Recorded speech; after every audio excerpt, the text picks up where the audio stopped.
you and your loved ones are safe and healthy.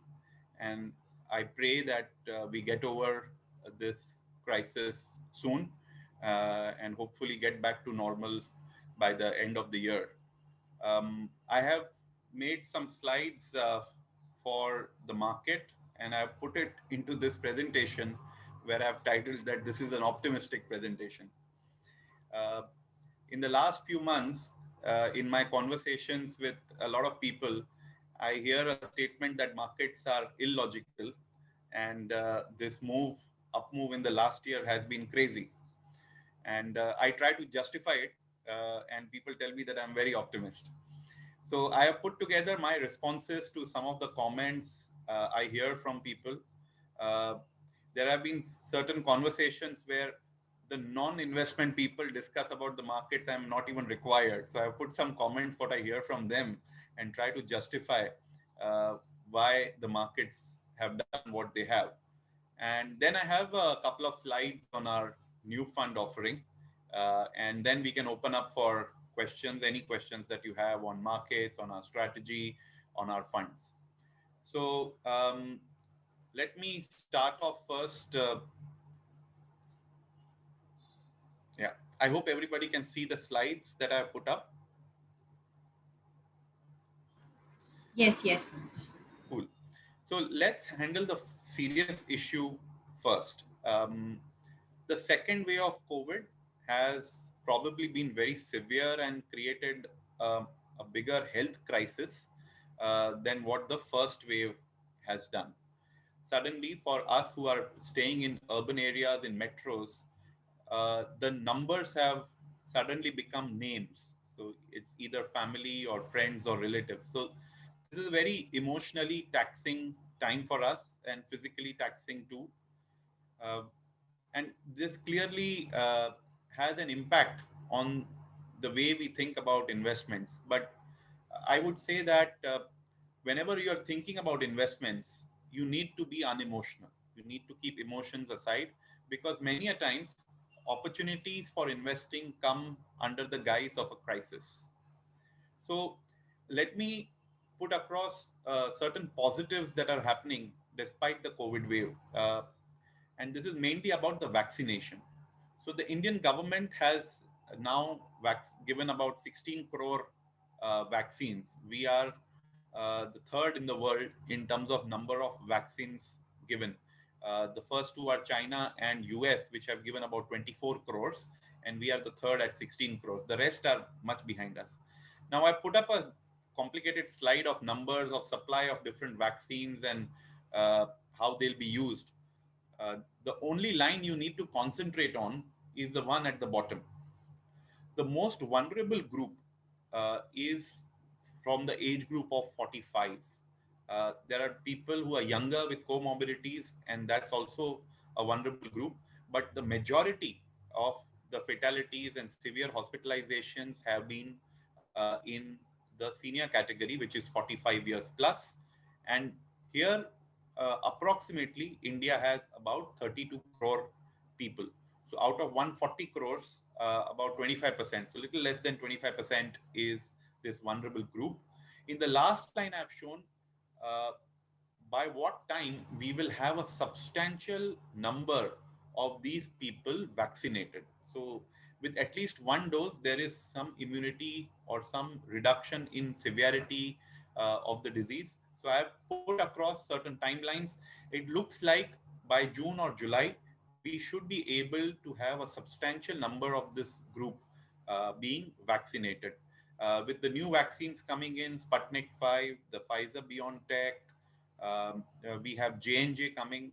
So if we are able to increase the pace of vaccination from say about 3 million per day to 5 million per day because of the better availability, I think we'll be able to get to these numbers faster. So I believe that in some time we should be able to get through this pandemic.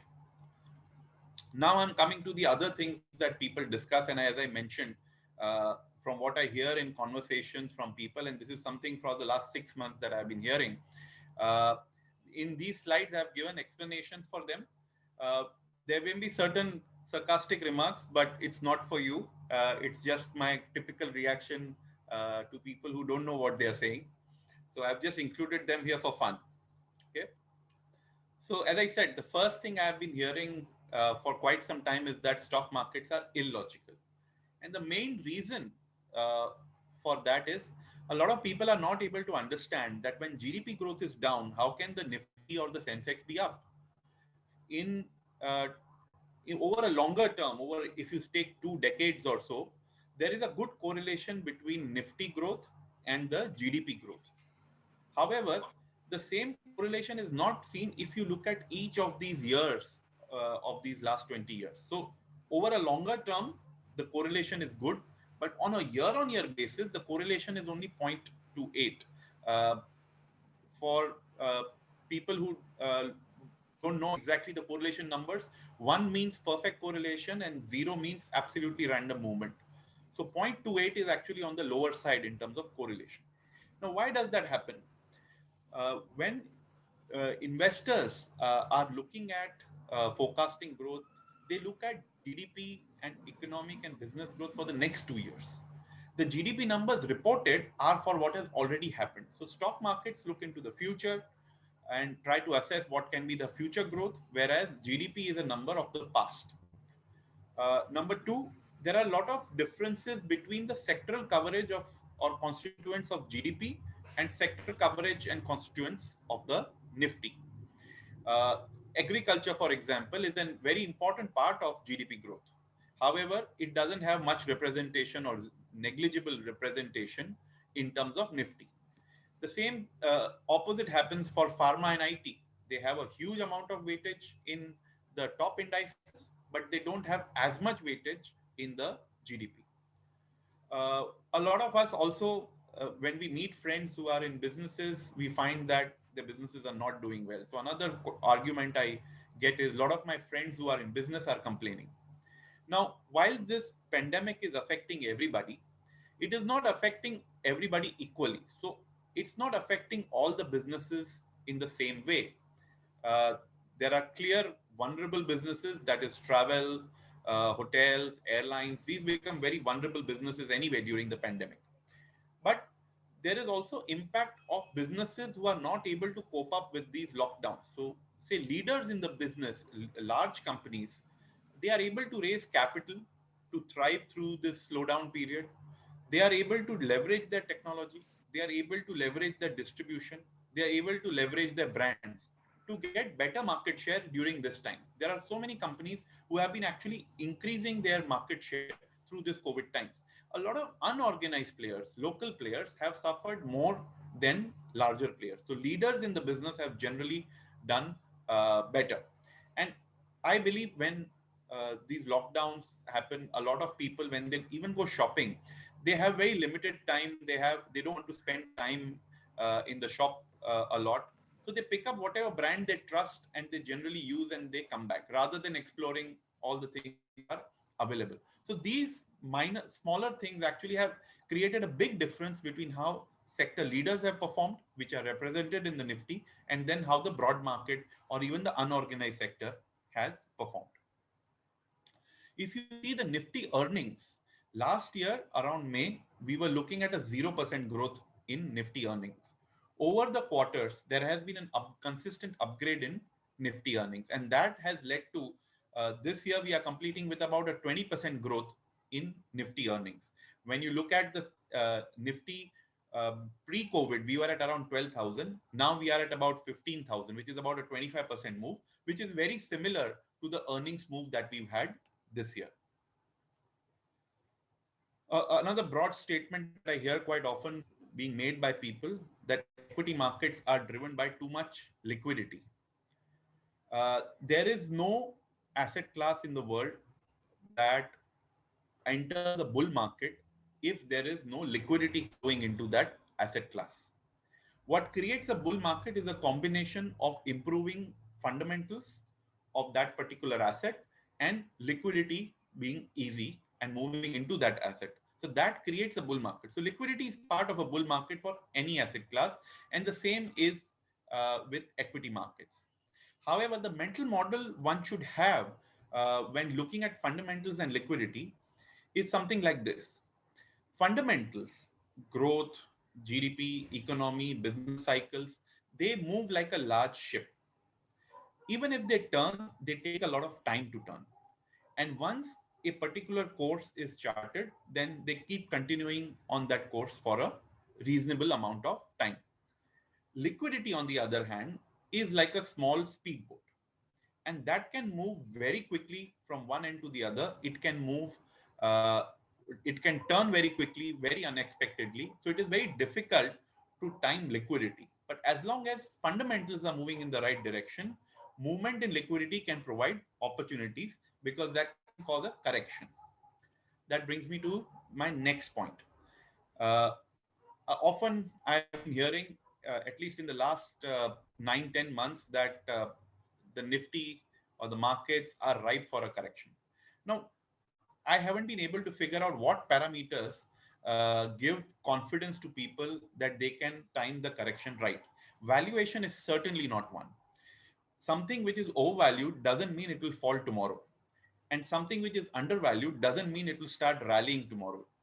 So, timing based on valuation doesn't work. In fact, in the second half of 2020, almost every month, somebody or the other came and told me that markets will take a dip now and it will go for a sharp correction. I believe what Robert Shiller, the Nobel Prize winner for behavioral economics, says: a correction in a bull market comes like a thief in the night. It is very difficult to time it. And when you're timing a correction, you require two right decisions. One, you need to get out at the right time. So if you get out and the market keeps rallying, you don't actually make much even if it corrects again or corrects later. The second is, if you got out at the top, you need to also get in at the bottom of that correction to actually complete that cycle. Getting one decision accurate is very difficult. For getting two such decisions right, you need a lot of luck. Typically, when uh, markets are down a few percentage points in a day, there is a sharp fall in the morning. Uh, the media will come up with certain name or certain personality that so and so personality had predicted that we are in a bubble zone and the market will crash. This really doesn't help any investor because most of the time, when you look at the history of that person in terms of what kind of forecast that person has made, you will find that the person has been repeatedly talking about a bubble and a crash. And it's just that on that particular day, because the market is down, the attention goes towards what was predicted. Uh, if a person has repeatedly said that the market will come down for many years, the person is bound to be right at some point in time. But that really doesn't help an investor make decisions. So this is a classic one that I hear. There are more buyers than sellers in the market. Why is that stock up? Why is the market up? Oh, today there are a lot of buyers. Well, there are actually equal buyers and sellers for every trade in the market. However, we can discuss fund flows. Now, in March of 2020, because of this fear and panic, we also saw selling from foreign investors. So during the March of 2020, we saw a sharp negative number on FPI flows. We saw them pulling out a lot of money. But for the rest of the year, as the economy opened up, that money has come back. So yet, at net at the end of 2020, we ended with about 0.5% more shareholding by foreigners than it was earlier. So more or less neutral. Then we saw some selling by DIIs. In the last 8 months, we've been seeing some selling from domestic institutions. The good thing about all this is that there has never been a time that everybody has been buying in the market. So that keeps us rational. That keeps us sane. The another important point is a lot of investors this time have come into the markets with through mutual funds through SIP route. Now, typically, if they are new investors, they won't be scared of volatility because they're coming through an SIP route, and that steady flow of wealth creation will help everyone. The worrying part is a lot of direct equity accounts that have been opened in the last 1 year. Uh, a lot of us would have heard about the Robinhood app in the US and how a lot of people sitting at home are new traders in the market. They are using leverage. They are trading intraday, short term. So the same thing is happening in India too. In my conversation with one of the broking outfits, I learned that the average age of people opening new accounts is 31 years, same as the Robinhood app actually. And there is a lot of intraday short-term trading or BTST calls that are being done. These people also leverage when they have to take delivery, they actually borrow money to take delivery. Now, typically, these people become vulnerable to a correction or even a small fall in the market because that really wipes them out. Also, if they actually do well, they take more risk. There is something called the house money effect, where if a gambler goes into a casino with say 100 rupees and immediately wins another 100, the risk that that person will take with the profits will be higher than what is taken with the house money or sorry with his own money. So more risk with the house money. Also, these people create a lot of volatility in the market because uh, there is not much research done on the stock. So they react to whatever headlines come in the news. And that's why a lot of hot stocks, which are being discussed and traded quite a bit, see more volatility with the participation of these new players. A lot of my contacts who have an economic bent of mind, they tell me that low interest rates lead to higher price to earning ratios or higher valuations, and this will reverse because interest rates will start moving up. Well, uh, the data doesn't say so. I use a quote by Yogi Berra on this, that in theory there is no difference between theory and practice, but in practice there is. While it is logical that when interest rates are high, the discounting of cash flows is the discount rate we use for cash flows is higher, and hence the valuation should ideally come down. However, the opposite is not true. When interest rates are low, the valuations are high because interest rates are low because there is a problem in the business cycle, in the economic cycle. Growth is missing, and which is why you don't reach peak valuations when interest rates are very low. In fact, studies have shown that peak valuations are reached somewhere in the middle, in the mid cycle of interest rates. So I believe getting scared of an increase in interest rates really doesn't help, because interest rates move up when the confidence in sustainability of growth is there, and hence because of that the inflation expectations have moved up. There was also a discussion last month about US yields moving up and that creating a problem. The US 10-year moving up actually shows more confidence in future growth. The US 2-year actually indicates what liquidity or what comfortable liquidity we are dealing with. Now, the 2-year has been remaining steady, the 10-year has moved up. Typically, this is regarded as an increasing bullish spread as a signal from the fixed income markets. Usually, these phases have helped emerging markets do well, uh, including India, and also commodities do well. Oh, this is also another classic I hear by, from many people, that from here on, be careful, the markets will be very volatile. You see, uh, well, yes, nobody can deny volatility in the markets, but what is it that gets people scared of volatility?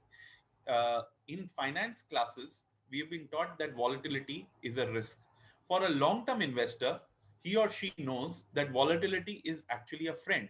You should be able to use volatility to allocate money towards equity markets. If there was no volatility, absolutely, then we won't be able to create high alpha or do take a better investment decision. So volatility actually is a friend of a long-term investor, just that we need to have a longer term view with us. If we give up that long term horizon or our investment horizon, we are actually turning our biggest advantage into a disadvantage, and then we need to be scared of every little thing that happens. Now, coming to some of the things that are discussed about the government. Now, government speaks a lot about capex, but hasn't done much in numbers. Well, does it really need to? Now, if you compile everything that they have done from August of 2019 to this budget, I think it's a huge amount of fiscal stimulus that has been given. The government has decided to take a higher glide path for fiscal deficit, almost 100 basis point more than what people were expecting. till about FY25. The central banker is also telling you that we will work towards creating a sustainable growth and we'll keep the interest rates low, liquidity easy. Uh, in fact, in this budget, a lot of incentives have been given to infrastructure and capex. We've also seen a lot of schemes coming on production linked incentive and also reducing tax rates. The timing of this couldn't have been better. A lot of global corporations are looking at India as a preferred partner for their outsourcing. They are looking at a China plus one strategy. This will help some of our very competitive industries like textiles, chemicals, auto ancillaries do extremely well because of these tax benefits and the preference to sourcing from India. So I believe sometimes these small changes lead to a big impact over a longer term, and I call this a butterfly effect. So that I think we will see over, we'll experience over the next few years. Okay, so then the comment or the question that I like the most. Okay, so now tell me where to invest. Where would you invest right now? So that brings me to another part of my presentation, which is the Canada Robeco focused equity fund. Let me just try if we have shared the screen here. Right, there it is. Okay, so the focused equity fund product is actually a very simple product. We will select 30 of our high conviction ideas for this portfolio. So this will be a very concentrated portfolio. Now, I believe concentration magnifies your outcome. It multiplies your outcome. If you have a good stock selection process, you will be able to benefit from a good concentration level. Now, uh, the volatility here will be high, but as I mentioned, that for a long-term investor, volatility becomes a friend. In the If you analyze any of our funds, you will find that over a longer term, whether it's 5 years, 10 years, our stock selection alpha has been much better than anything else. It's either sector selection or market timing. So we are looking to multiply the outcome by taking the right stock selection for this fund and putting a high concentrated bet here. To balance the risk returns in this portfolio, I'll just take you through one slide here, which will be the composition of our fund.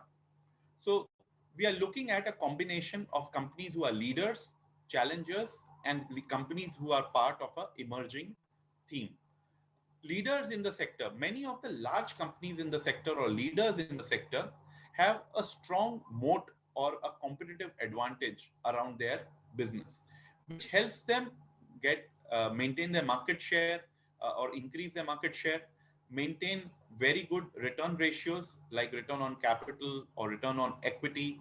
They are able to sustain their growth for a longer period of time, and they compound your wealth over a longer term. Now, a lot of people underestimate the power of compounding. Something that is compounding at 26% a year becomes 10 times in 10 years. Something that is compounding at 20% a year becomes 10 times in 13 years. So it's a huge value creation by having a steady compounder.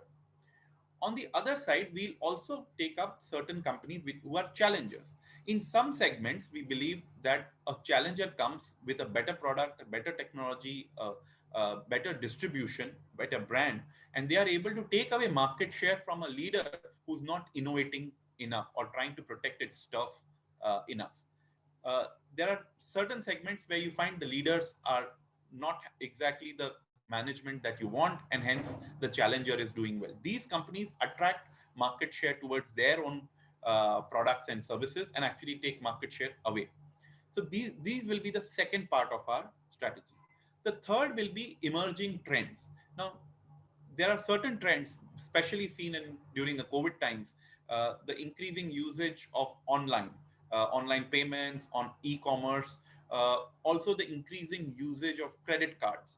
So there are trends which are emerging trends which have a good tailwind to continue for a few years, and we will see new companies or leaders emerge from there. So a combination of leaders, challengers, and emerging themes will provide a certain stability to the portfolio as well as provide an opportunity for growth and better re-rating and returns. So this is what we are planning with the allocation of the fund. Of course, the fund will be taking these companies from various sectors and various market capitalization.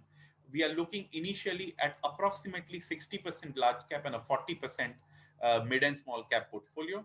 Because of its concentration and volatility, the fund is likely to be on a risk return parameter a little higher on volatility than the flexi cap fund, but also expected to give better returns because of its concentrated bets. So this is where I would probably stop and open up for any questions that you have about markets, about investments, about the fund launch that we are having. Thanks a lot, Nimesh. I think that was data presented in a great fashion, especially in times where these common questions pop up in everybody's head. So I think just to the presentation, Thank you. participants can ask questions by typing it in the Q&A box or in the chat box.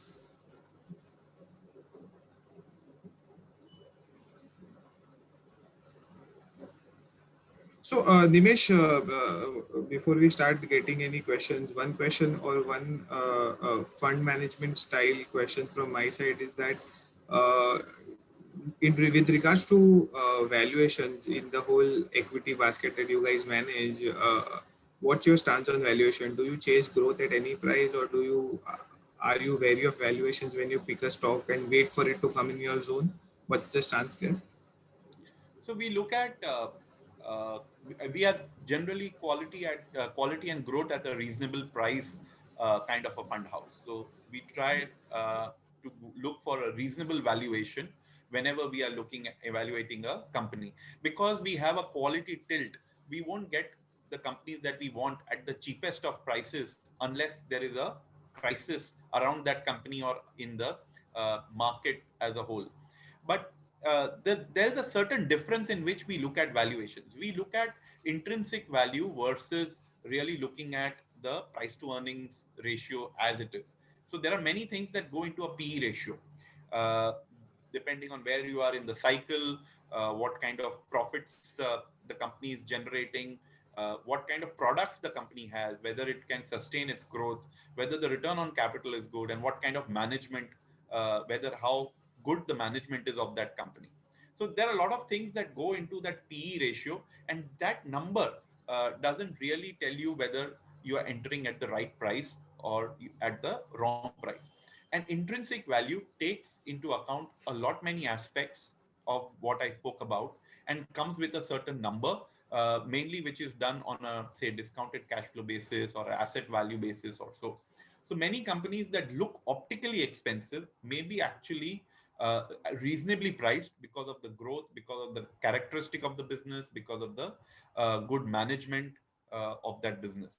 So we look at that. We are more biased towards, as I said, quality and growth. So in our portfolio, suppose you compare our portfolios with the benchmark, you will find maybe on a PE basis we are slightly higher, but on a say price to cash flow basis, return on equity basis, we will be doing better than the benchmark. So that's the in-house style that we have. Another point probably I would like to add here is a lot of people feel that quality means it is in this a few segments and a few stocks.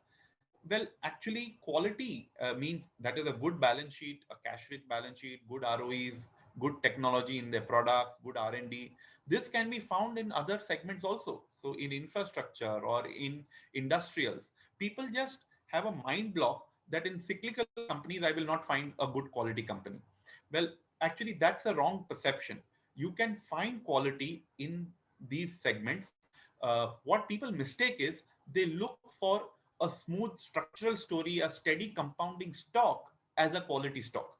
The quality business is actually what we are looking for. And that can come from even a high beta sector. Perfect. Thanks, Nimesh. Nimesh, we have a few questions on the chat box. I just read it out to you, and Sure. maybe we can take it one by one. So the first is, please share specific details on how 100% allocation would be done through sectors. So typically, what would be the sector split according to you? For this fund, for the focus fund, Yeah, for the focus fund. the focus fund is a more of a bottom-up fund than a top-down fund. So we will be selecting the best high conviction ideas from across sectors. So we are not keeping that as a mind block that we need to have a certain representation from a certain sector. But however, the top-down view creeps into our bottom-up view, because when we forecast a particular company's growth, we have to take into account the business cycle, the economic cycle, and the macro parameters that affect that business.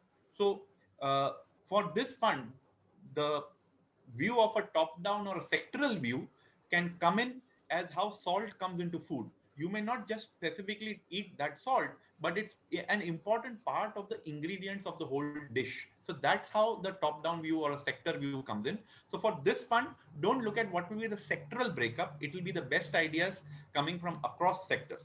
However, today I see tailwind in the cyclical sectors like the banking and financial services, the industrials, materials, and consumer discretionary side. So these will have some representation in this fund.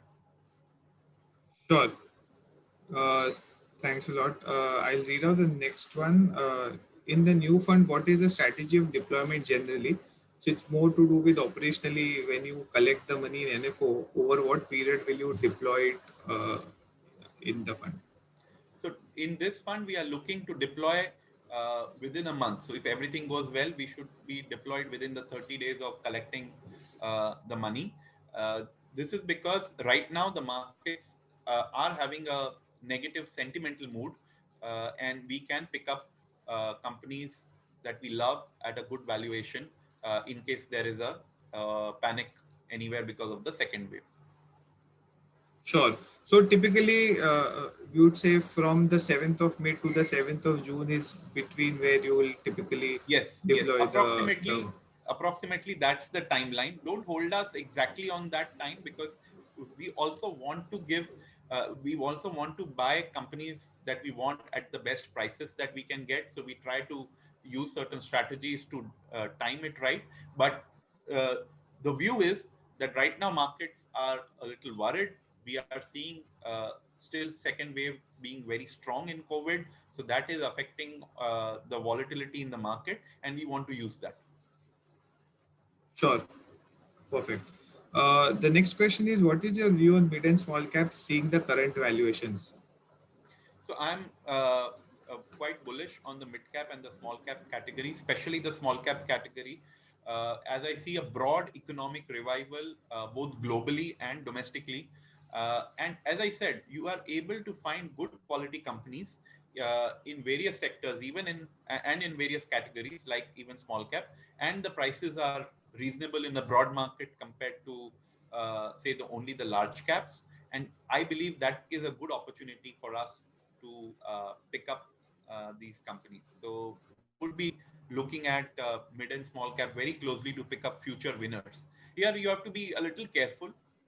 Small caps require a lot of good research to understand the companies, because a lot of these companies are not generally covered by analysts. Like, there are very few analysts who cover these companies, and hence you have to do a lot of work to understand the company's businesses, and idea is to identify those few small cap companies that can become someday mid cap companies and ultimately large cap companies.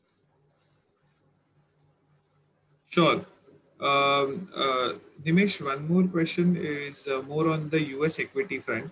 So, with respect to Mr. Biden's view on taxing corporates and UHNIs, what is your view on US equity for long term? Will it have a miserable impact on Indian markets, or as per butterfly effect, we can glide smoothly? See, the good thing is US is not doing anything that anything suddenly. So they have been hinting about it for quite some time, and when the new president came in, the idea was, or even during the election pitch, the idea was that there'll be some segments that they want to increase taxes, and that's because they have a very good investment plan for the economy. So they are looking to invest in various sectors, especially on the sustainability side.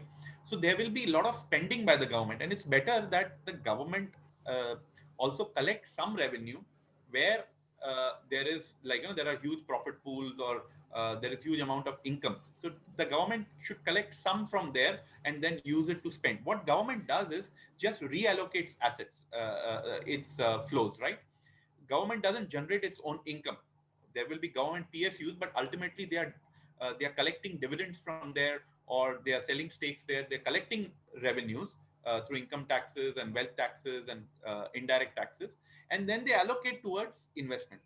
As long as the government does it productively to put into certain segments that create economic growth, create jobs, it leads to a virtuous cycle. So I don't believe it will have much impact, except for a certain sentimental impact on some of the US stocks, say the technology stocks, where there is a chance of a increase in taxes.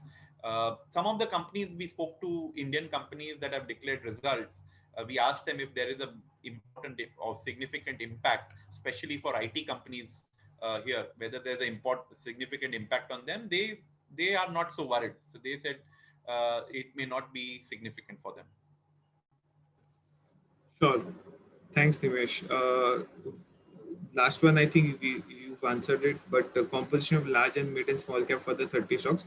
I think you're going to start with a 60% large cap allocation. Yeah. So And a ideally, as 40 we to see it mid and now, small. it looks like 60-40. Okay. Sure. As the things progress, obviously there will be, you can give me a leeway of a few percentage points here and there. Sure. And broadly, considering lower liquidity in the mid and small cap and being larger positions because of focus funds, the tilt will broadly remain in favor of large caps. Do you see that going forward? So I expect our partners like Incred and investors from Incred to give us a lot of money. So I hope we have a liquidity problem, and that's why we have to keep a higher large cap. Sure. Perfect.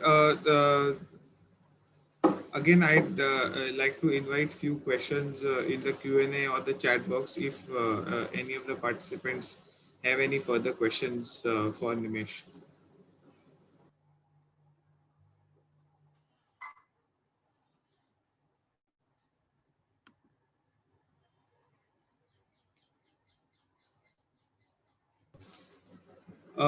Nimesh, I don't see any further questions.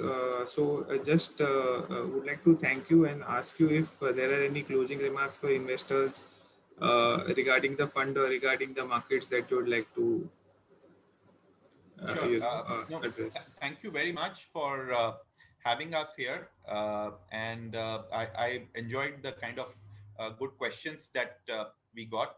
I would just probably leave one comment here, that there is a lot of market noise around the interest rates, around COVID.